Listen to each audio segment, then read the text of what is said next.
Jared, so that's going to be 2 books in 1 year. Yeah, 2 books in 1 year. What's the name of it? It's called Night Moves. Bob Seger, dude. Great jam.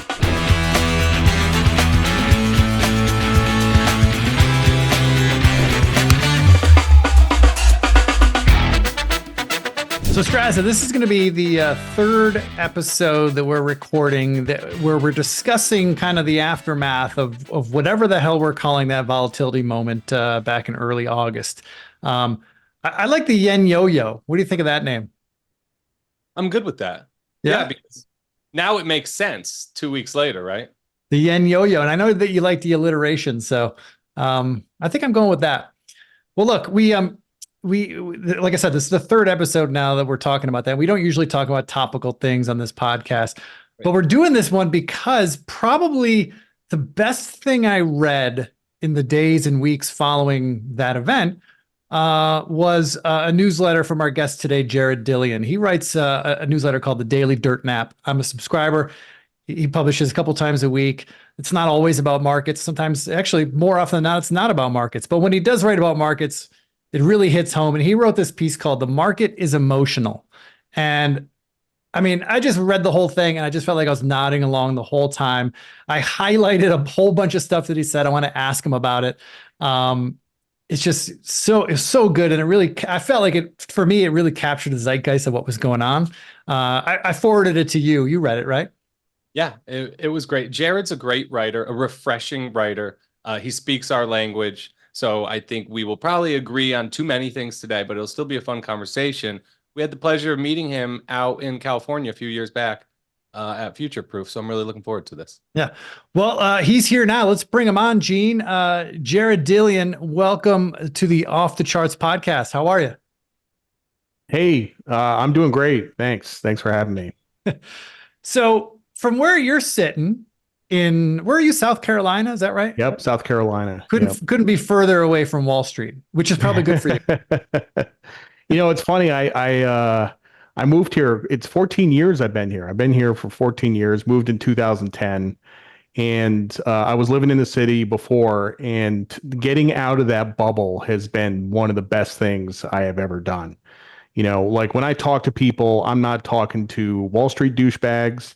I'm talking to real estate appraisers and insurance salesmen and just regular people who generally have no freaking clue what is going on in the markets, which really, there's a lot of days that I wish that was me. So, well, I've read your books and I read your newsletter. I know you spent a lot of time at Lehman Brothers back in the day in the early aughts. And you have some stories, and we won't rehash any of those here. But one thing that I find very refreshing about the things that you share and things you write about is you talk about some really deep and honest shit that traders go through.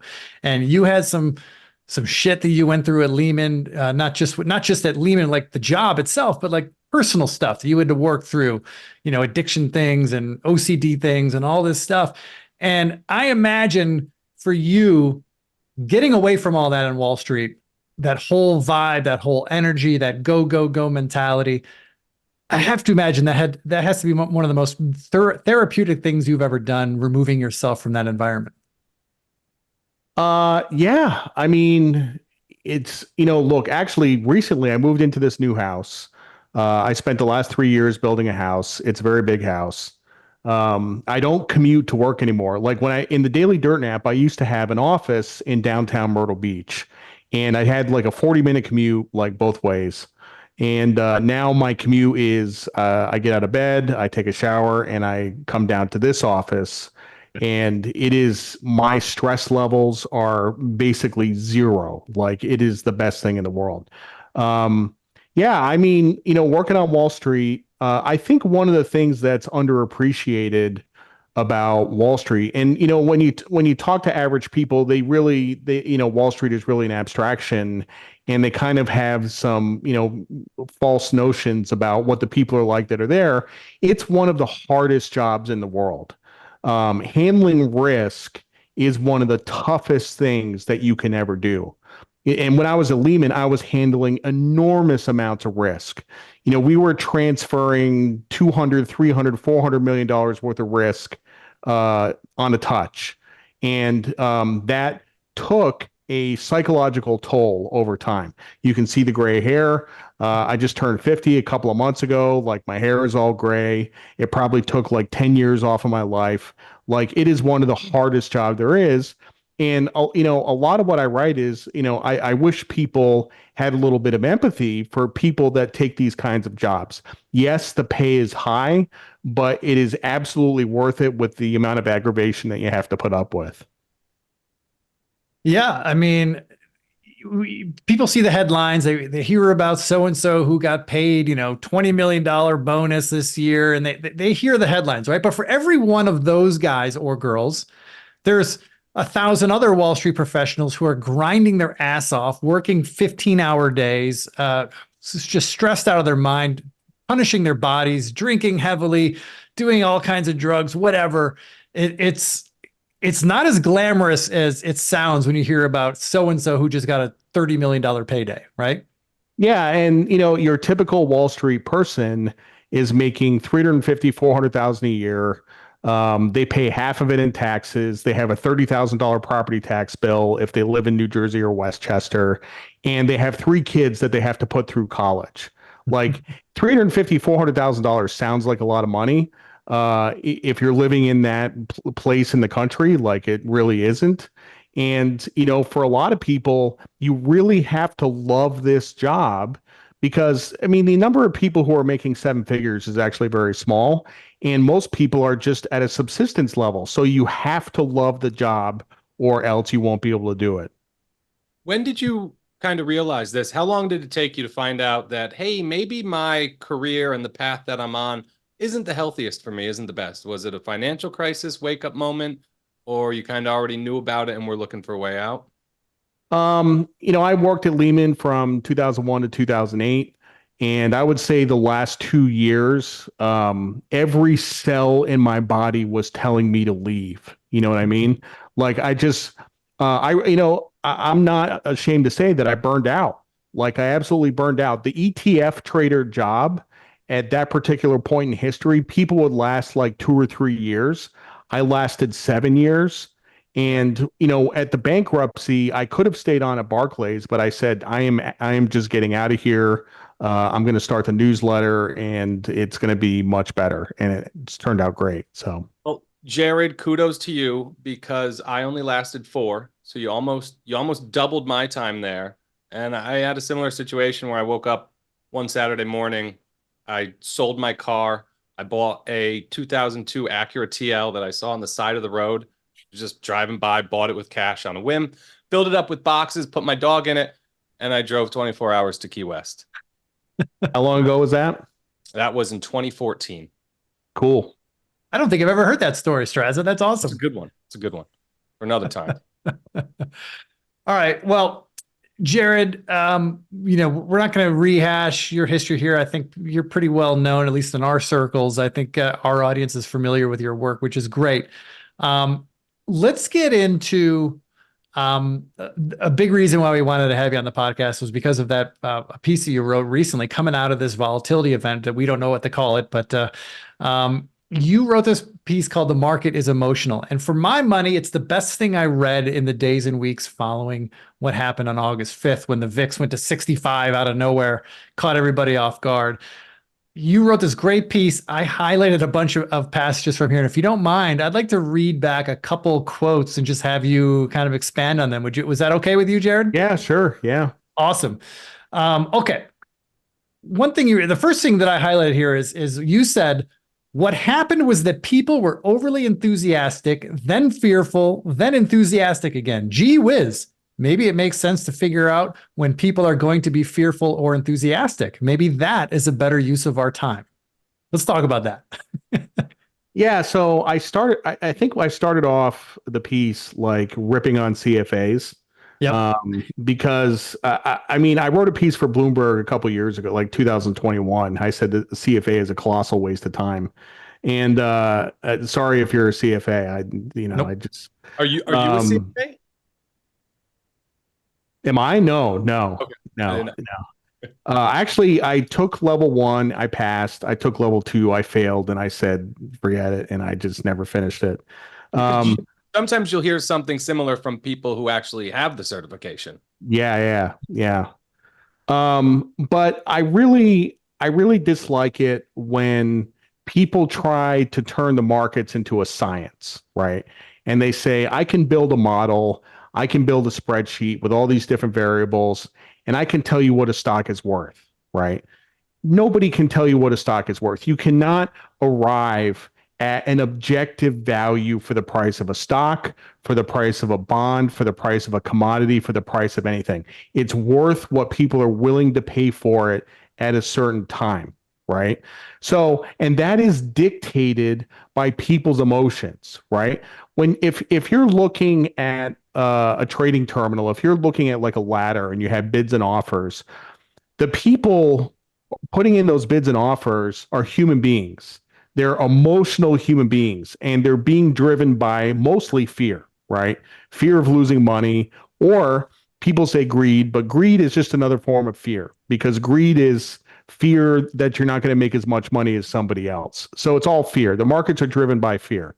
And if you look at the behavior of prices, when prices reach extremes, that's when I get really interested because that's when emotions reach extreme levels, right? So, my whole shtick, which I didn't really talk about in that piece, is that I am a sentiment trader. I trade strictly on sentiment, right? So, And that dovetails perfectly to the next line that I highlighted here. Is you wrote, the best tool in the world for sentiment traders is journalism. The journalists are awesome. I love the journalists. Note that I did not say the journalists are dumb. They are clearly not dumb, but their job is to report on the news, and the stock market is newsworthy when it's really high or when it's really low, but it's not newsworthy in the middle. I love that. And it just talks about the sentiment, right? Like if everyone's making money in the stock market, the sentiment's really high. If everyone's getting their ass kicked in the market, then sentiment is really low. And those are the two times when journalists love to talk about the stock market, but the rest of the time they ignore it. And speaking of, current events, right? Like what is in the news now? Well, I saw an article a couple of days ago that a 400-ounce gold bar at $2,500 an ounce is now worth $1 million. So a gold bar for the first time in history is worth $1 million, right? Some journalist, I don't know who it was, figured that out and drafted that article and posted it on the internet because gold being high is newsworthy, right? But if you're reading that article, what should that be telling you? Should that be telling you that you should buy gold, right? No, absolutely not. The journalist is reporting on an extreme event in price. It actually means, and look, I'm a long-term bull of gold, but it actually means in the short term, you should be bearish on gold, right? Can you talk about the difference between sentiment at extremes and what you get from sentiment most of the times when it's not at extremes, and how you kind of have to deal with that differently? Well, it's really, in my experience, it's really only useful at extremes, right? Um, it's if you have a stock, just kind of a dumb example, but like Procter and Gamble, right? Like Procter and Gamble is not in the news. Nobody is writing about it. The stock has been going for sideways for years. There's really nothing to do there.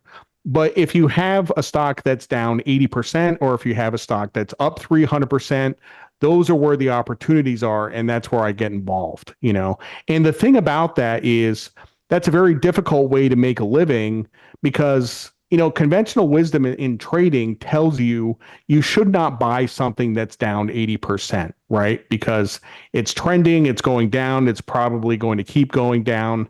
But actually, if you can identify those situations where sentiment is washed out, either on the downside or the upside, that's my trading style. That's where I find opportunity. So, and what do you use besides maybe journalists as data to help you kind of determine where the market is in terms of sentiment?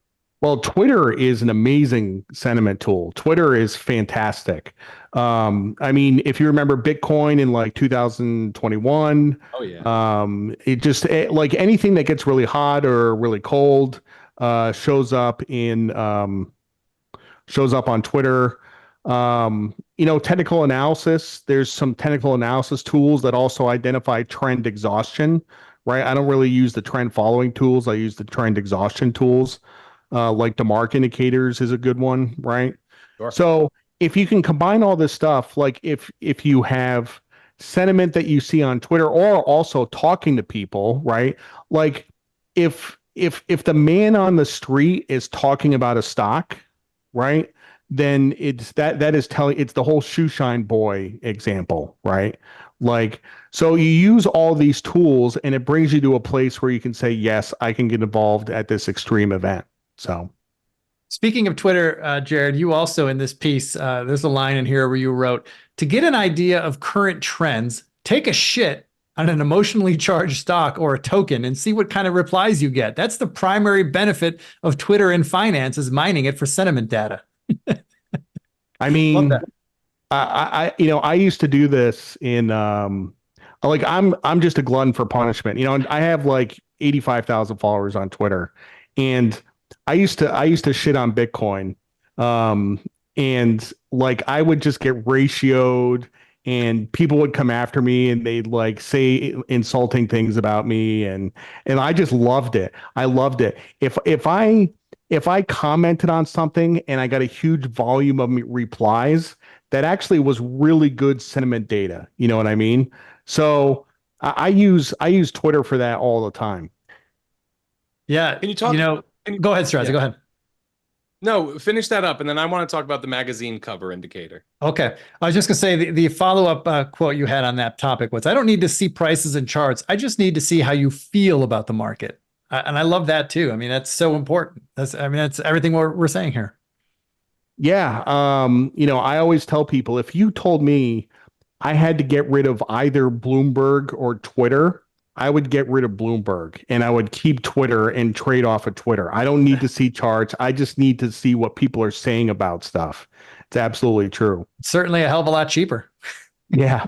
A lot of other market participants who maybe are not used to Twitter have not spent a lot of time on Twitter.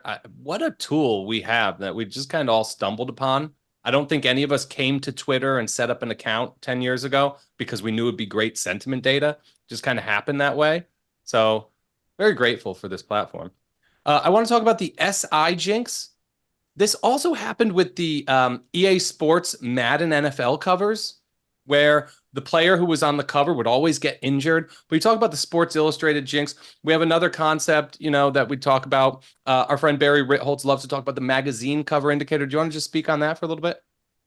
Yeah. Gosh, like that is, I mean, we talked about journalism, but this is like the ultimate in journalism. And in the markets, the best contraindicator that you can possibly have in the markets is the cover of The Economist. Oh. Something that's on the cover of The Economist is the ultimate fade. And so a friend of mine from Lehman, Brent Donnelly, you might have heard of him. He has his own newsletter called AMFX. When he was at Citigroup, basically he did this study where he took a bunch of Economist covers going back 10 years, and he identified the ones that pertain to markets, and then he measured the returns afterwards. And he found that the Economist covers were statistically significant contrary indicators. So he actually wrote to The Economist. He wrote to The Economist and he gave them this study and he said, look, this is what you guys are doing. And they published it in the magazine. And they're like, yeah, we really don't think that we're contrary indicators. And yet they keep doing it like over and over and over again. They're the best. He should have also wrote to them and say, hey, when you're about to publish a piece, can you maybe give me 2 days heads up before that goes live? So what makes the data we get from The Economist better than, say, Barron's or the New Yorker?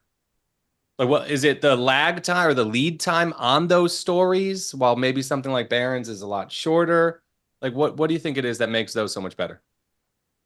I don't know why The Economist is better. I don't know why it has more predictive power. It just does. I mean, Barron's actually, if you go back 20 or 25 years, Barron's had real markets people working there.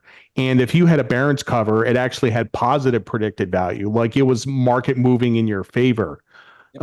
But over time, a lot of the smart people have left, and now it's really just journalism. It's financial journalism, and they're doing what any financial journalist does, which is reporting on something when it's hot. You know, so I think Barron's has gone that direction. The New Yorker just has covers about Trump all the time. So Business Week gives us some good ones every now and then. Bloomberg Business Week, Forbes also, Yeah, Forbes. Fortune. Yep.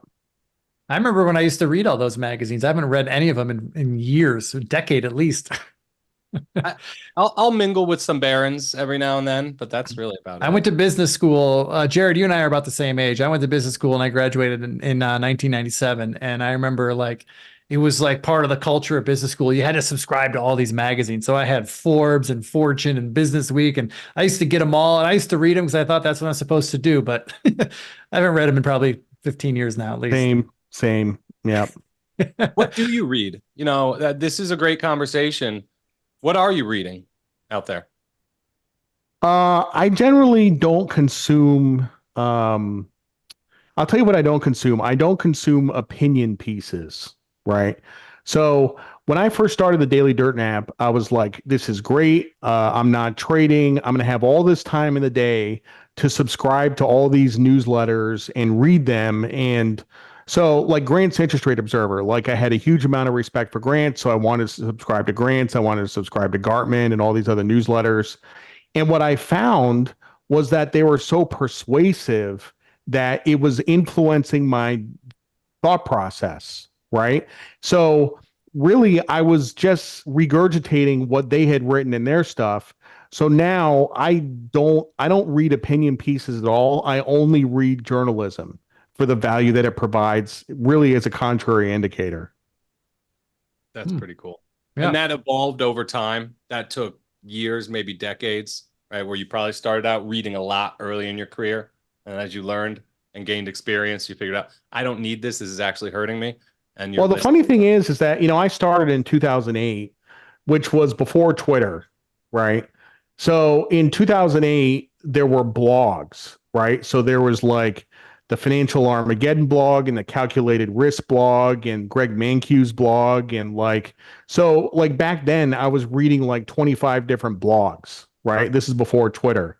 I would say around 2011 is when I started to pay attention to Twitter.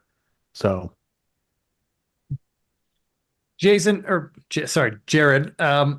one of the things we like to talk about on this podcast is it's kind of a recurring theme, and that is that trading is hard, right? Actually, I screwed up my own line, Straz. Look at that, I screwed up. What I like to say is that trading is easy. Being a trader is hard, right? Anyone can learn the X's and O's of a trading strategy at a weekend seminar, right? Buy low, sell high, boom, you're done. But being a trader and living that lifestyle is very hard. And you said, going back to that piece again that you wrote recently, one of the things you wrote in there you said, one of the reasons investing, you said investing, but I'll also say trading. One of the reasons investing and trading is so hard is because it requires introspection.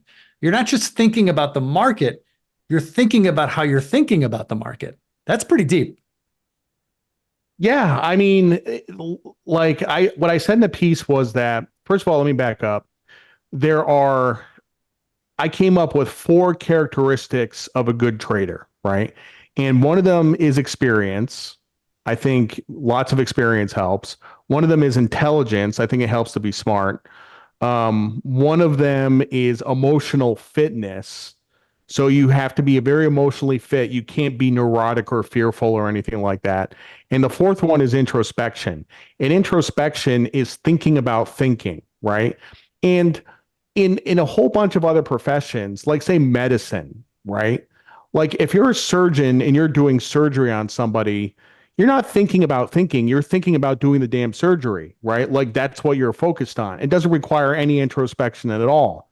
If you are any job, an attorney, fill in the blank, those jobs don't require introspection. But when you're trading you're constantly thinking about your motivations, why you're doing things, your own psychology. Like it's a mind fuck. Like you're just like, it is one of the most complex things that you can possibly do. Right. And you're battling against yourself. And that's possibly the biggest battle you'll ever face, right? Yeah. You also wrote, it's impossible to be objective and unemotional. One thing I've noticed about emotions in the market is that people generally don't have memory of emotions in the market. And maybe that leads to crazy events that we had like recently. It's like people don't know how to react when, they're faced with unusual, some data point that they weren't expecting, and they just forget, right? They forget how they felt last time they were experiencing this type of thing.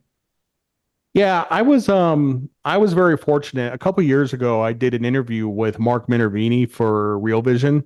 And Mark Minervini has a place in Myrtle Beach. I've never really run into him. That was the only time I ran into him.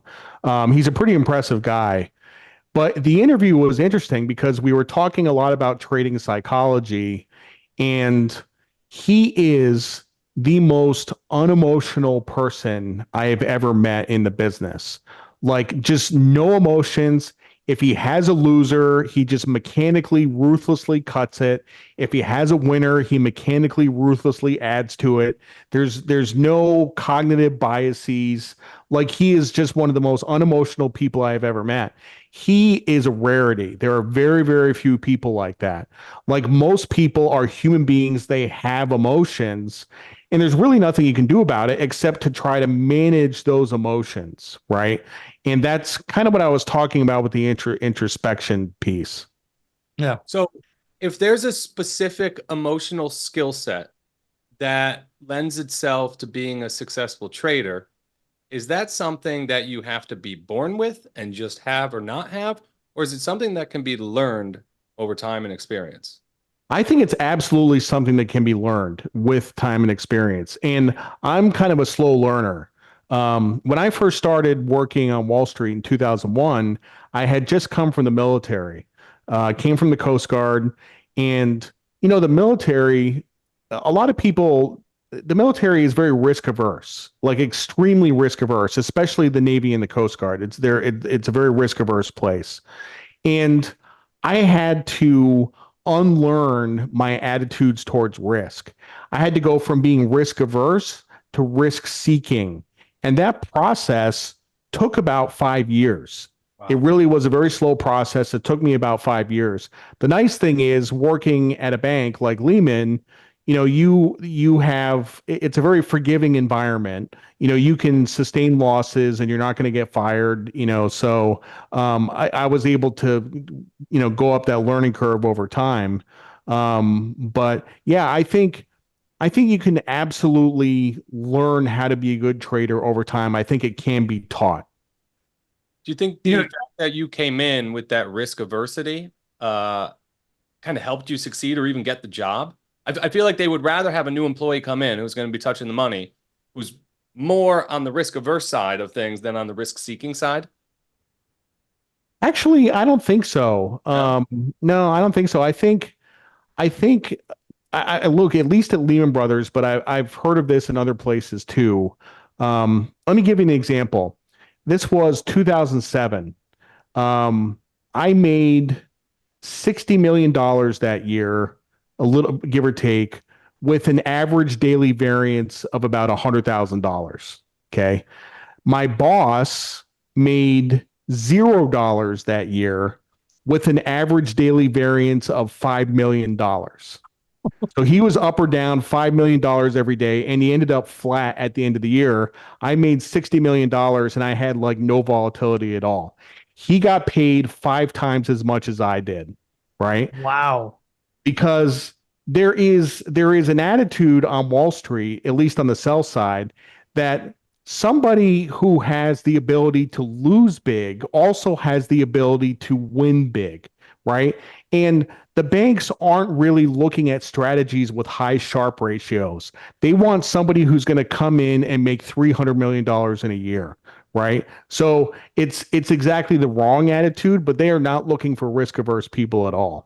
This flies in the face of common at least Twitter conventional wisdom when it comes to trading, right? It's like you want to be mindful of the risk. Risk management is job number one. You hear it pounded into your head all the time. Every trading book I've ever read talks about it. But you're sitting here telling me that the real banks where the real money is made, they don't give a shit about that. They want the guys who are swinging for the fences and taking risks and comfortable taking risks. That's a different message than what most of us hear. Yeah, and it's absolutely true.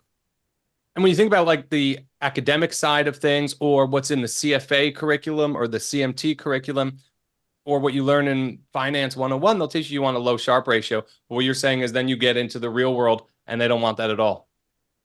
Yeah, at least now it's different if you go to the buy side, right? Obviously, the buy side is totally different, So, and this also is Wall Street in the 2000s. And I think people are a little bit more careful than they were back then. But yeah. That's great. Yeah, sorry, Sean. Go ahead. I was just that little stat, that nugget you dropped about how the trader that made no money made 5 times more than you that year. I think that's an amazing nugget there. Learning those things early on in your career, how did you react to stuff like that at Lehman? Like when you found that out? That would have made me blisteringly mad. The funny thing is, that particular year, I was actually more upset that I did not get promoted to senior vice president. I was more upset about that. You wanted the fancy business card? I wanted the fancy business card. Yeah. So how was Lehman? Why don't you, tell us some, like, did you have great mentors there? Is that really where you cut your teeth and learned everything? What was that like? I mean, it was an environment where any employee of the firm, even like a secretary, if they had an idea of how to make money, you didn't have to ask permission. You could just go do it. And if you lost money, generally you didn't get in trouble. They just said, okay, good try. Do it again next time.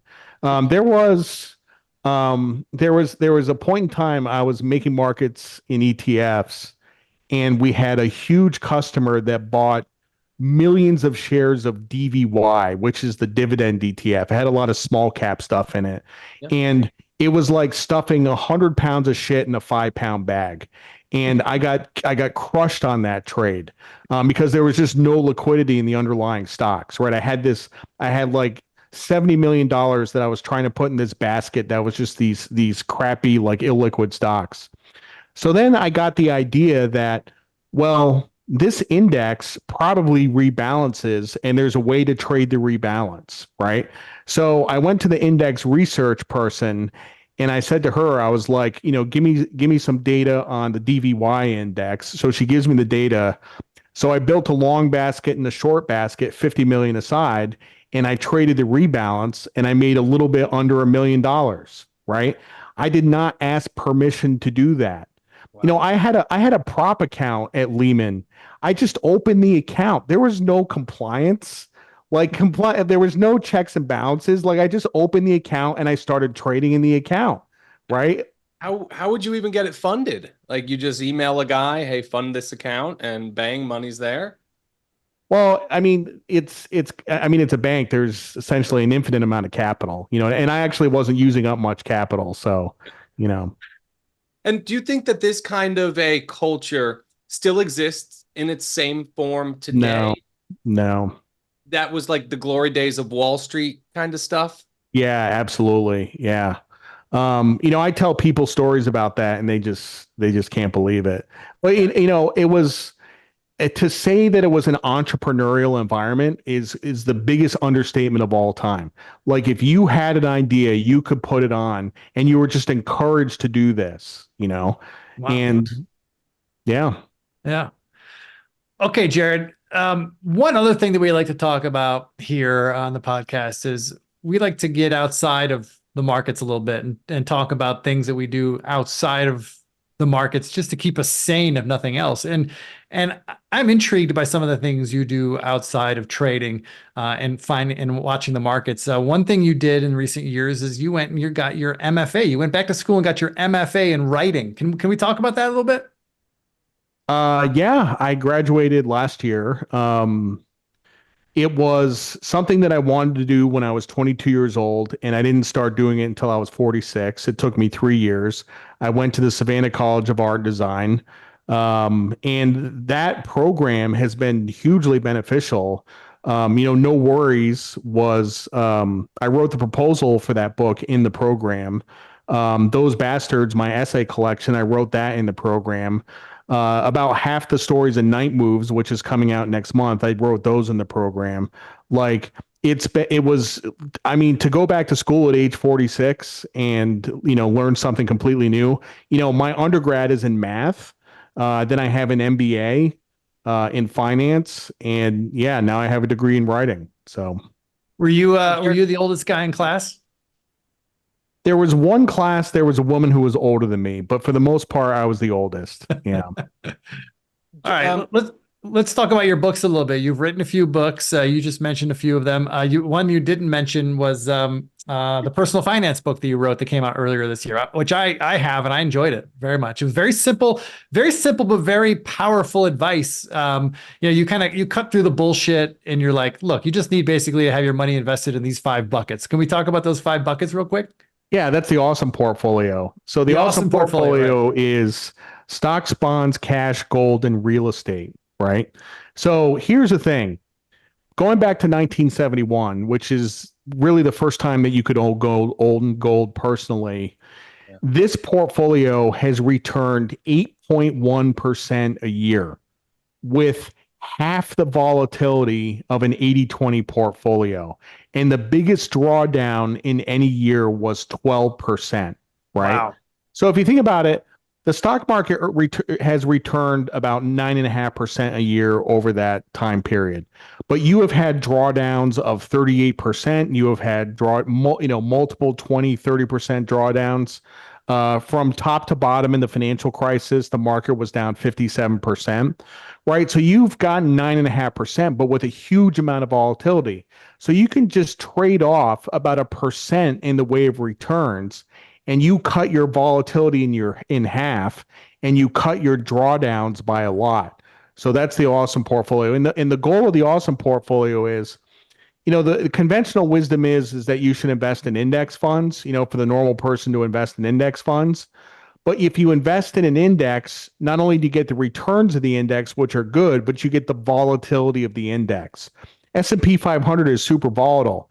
And if people are experiencing volatility, they're going to do dumb things. I mean, we tell people to buy and hold and dollar cost average, but the first time a bear market comes around, they get scared and they sell it. With the awesome portfolio, you can stay invested for your entire investing career because the worst year that's ever happened was down 12%, and anybody can handle that. Yeah, I mean, go ahead, Straza. And I'm just curious, what made you want to start writing books in the first place? Like, you went back and you got a degree in writing, but that was later on in life. You were an excellent writer before that. Like, did you have a moment where you're like, I got to write about the stuff that happened at Lehman, and then Street Freak, maybe you enjoyed that, and then that kind of turned into writing another handful of books later on? What was the kind of thinking there for you? Books are hard. Yeah. My second book, All the Evil of This World, was a very hard book to write. It was a novel, and it took me about 5 years. And it actually wasn't a lot of fun. And that was in 2016. And I said, I'm not really interested in writing books after that. And then when I got to my MFA program, I got the writing bug. And, I had one come out in 23 and 2 in 24.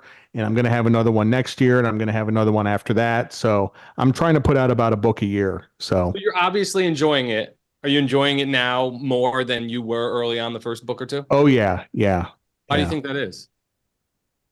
The Street Freak was it was an easy book to write, but it was a hard book to write. I mean, when you probably pissed a few people off with that book. I did. Unfortunately. It's when you're writing about your life, and there's a lot of pain in that book. And then you go to a publisher, and the publisher wants to market that pain, right? And it's kind of gross. Like, I really like publishing that book was a really unpleasant experience. And it came out right during Occupy Wall Street. So like all the press and interviews I had for that book were about like Wall Street guys are assholes and, Occupy Wall Street and stuff like that. So the whole thing was really unpleasant. Well, for anybody watching this or listening to this podcast, if you haven't picked up Jared's book, Street Freak, I highly recommend it. If for no other reason, you get a really good insight into what was going on at Lehman Brothers in the years leading up to the Great Financial Crisis. And Lehman Brothers was the poster child for what happened during the Great Financial Crisis. I really enjoyed that book. It was a good, for me, it was an educational experience, right? To learn that side, to hear the stories from inside the building of what was going on there. That was good stuff. All right, Jared, one other thing, we'll start wrapping this up. We promised we wouldn't keep you for more than an hour. One of the last lines that I highlighted from the piece you wrote a couple weeks ago, which I thought was beautiful. You wrote, if you want to be a successful investor, and I'll say also trader, allow yourself to feel joy, allow yourself to feel pain. Go see the chick flick. Buy flowers for your wife for no reason. You're not a steely-eyed missile man. You're a human being in a market full of human beings. Be the wiser human being. I love that. That's how you finished that post. It was beautiful. Well, I mean, the market is a tough place and there's a lot of tough guys that work in the market. You know what I mean? And we have this exterior, we put up this facade that we're tough people, right? But it's really okay to express emotions. You know what I mean? Like, I guess where I'm getting at with this is if you can't allow yourself to feel emotions within yourself, then you're not in a position where you can understand them in the market. In order to understand how other people are feeling, you need to understand how you are feeling. You need to be in touch with your feelings, So that's the takeaway from that. You sound like someone who, and I don't mean this as a dig. I think it's a compliment. You sound like someone who's spent a good amount of time in therapy. Have you done personal therapy? I'm actually not at the moment, but I have in the past. Yeah. Yeah. Did you find it was beneficial to you? If the therapist is good. Yeah, I've dabbled in it at various times over the last 20 years, and mixed results. I've had some experiences that were great. I've had some that were lousy, and some that just felt like a waste of time. I haven't found the one that I could really latch onto. Yeah. It could be like a good friend or a colleague too that you just kind of talk on the phone with every now and then, kind of like, air your stuff out there. That could be therapy too. It doesn't have to come in a doctor's office all the time. Yeah. Sometimes you're my therapist, Straza. I don't know if you know that. This is therapy. We're all giving each other therapy right now.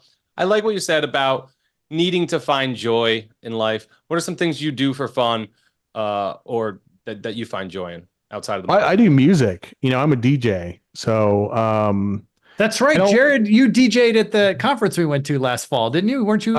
It was 2 conferences ago. Was it 2 year? Okay, 2 years. It was 2 years ago.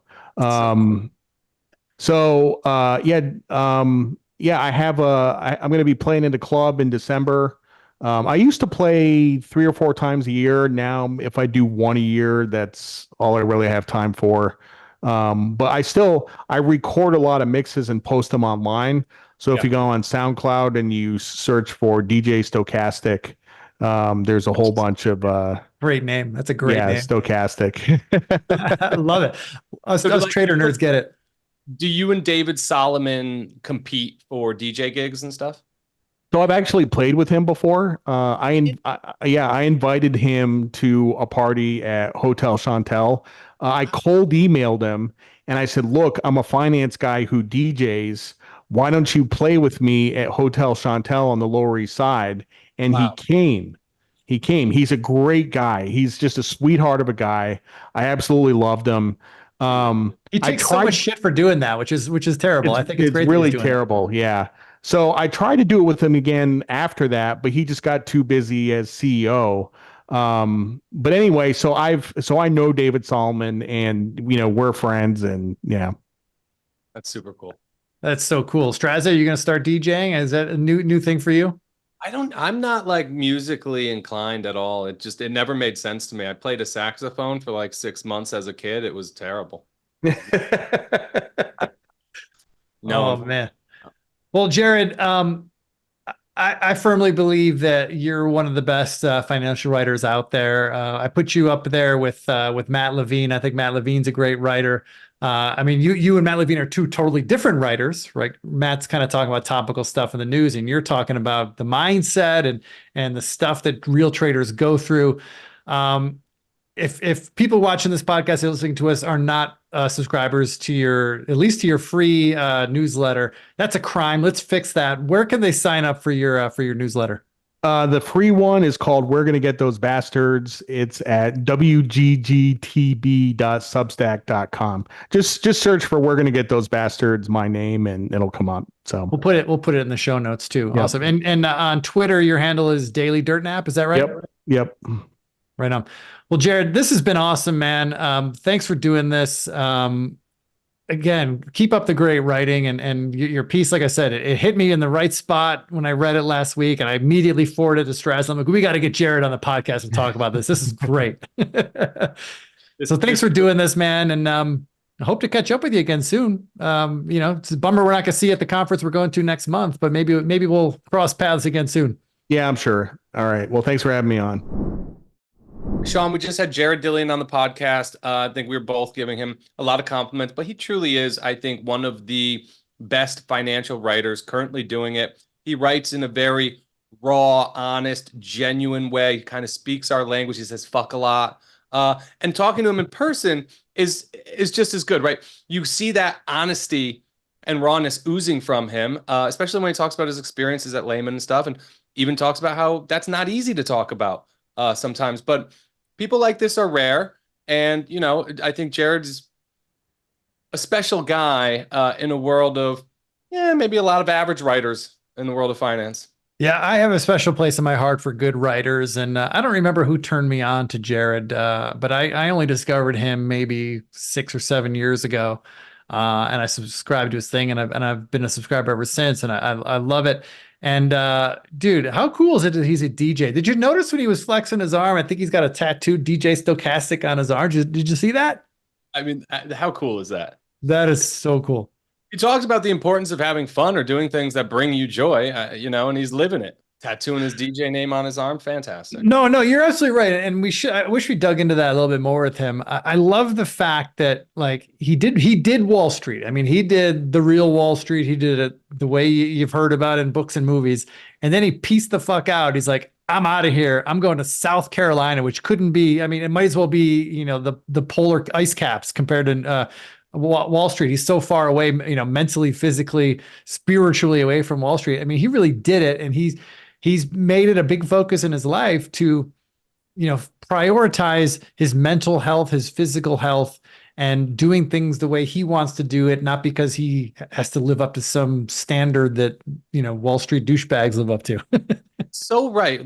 Think about how candid he was explaining that by saying, I'm not ashamed that I burnt out. A lot of people burnt out. A lot of people probably burnt out and never will admit that they burnt out, but they burnt out. Like that happens on Wall Street. Shouldn't be afraid to kind of say it. I'm gonna steal that from him. I think. Yeah, and he also mentioned that in the wake of Lehman, so he was at Lehman Brothers when it filed for bankruptcy. Yeah, but that didn't necessarily mean he was out of a job. He could have taken a job with the company that kind of assumed Lehman, which I believe was Credit Suisse. I think he mentioned, or maybe it was UBS. I think it was Credit Suisse. He could have kept his job, and the offer was there. But you know what? He was just like, yeah, no. He was making good money, but he's like, no, I'm done. Like I did it. I'm done it. I'm out. Yeah. He said for 2 years, every day, every cell in his body was telling him he didn't want to be there anymore. That is tough. That is mentally taxing. And, you joked with me when I mentioned my story briefly about burning out and leaving the hedge fund world and just driving all the way down to Key West. I never told that story because he's right. A lot of people, I think, in our industry, and I fall into this trap, you feel like you have to be big Mr. Tough Guy, right? I'm never going to burn out. I could work all day. Doesn't affect me. So I think there's stories like that that a lot of people probably aren't as willing to share as somebody like Jared. Yeah. Dude, that was a lot of fun. And we don't do this very often, but I love that he just wrote a really timely and poignant piece. And then we got him on to talk about it. And we just kind of went through all the bullet points. There's a lot more in that. We could have kept going. I had some here that we didn't even get to, but that was just a great post. What's the name of it so that people could go read it? I have it right here. It was called "The Market is Emotional." Mark's emotional. He wrote this just 5 days ago on August 16th.